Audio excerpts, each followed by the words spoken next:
நேற்று மதியம் போல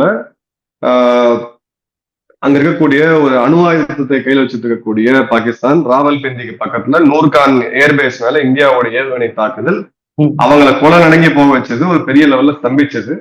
பிறகு அவங்க கேட்டு வராங்க, இல்ல இதோட நிறுத்திக்கலாம் அப்படின்னு சொல்லி டிஜிஎம்ஓ அவங்களோட டிஜிஎம்ஓ நம்மளோட டிஜிஎம்ஓக்கு போன் பண்றாங்க. அதே சமயம் இது ஏதாவது ஒரு அணு ஆயுத கசிவுதா இருக்கா, அந்த மாதிரியான ஒரு சூழ்நிலை இருக்கா அப்படின்னு சொல்லி அமெரிக்காவுக்கும் போன் பண்றாங்க. பிறகு 2 டிஜிஎம்ஓக்கள் பேசுறாங்க, அமெரிக்கா தரப்புல இருந்து வருது. இதே நிகழ்வுக்கு ஒரு நாள் முன்னாடிதான் அமெரிக்காவுடைய துணை ஜனாதிபதி ஜேடி வான்ஸ் சொன்னாரு, இது எங்க பிரச்சனை கிடையாது, நாங்க தலையிட மாட்டோம். சோ இதையும் நீங்க மலையும் அடவியும் கம்பேர் பண்ணி நீங்க அங்க ஒரு யுத்தத்துல இருந்தது வேற.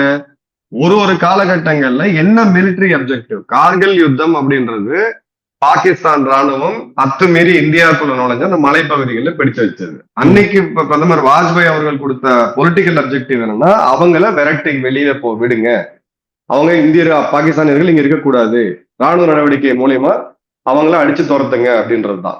அதன் பிறகு அந்த மலைப்பகுதிகளை நம்ம மீட்டெடுத்தோம். இந்த முறை இது போர் கிடையாது.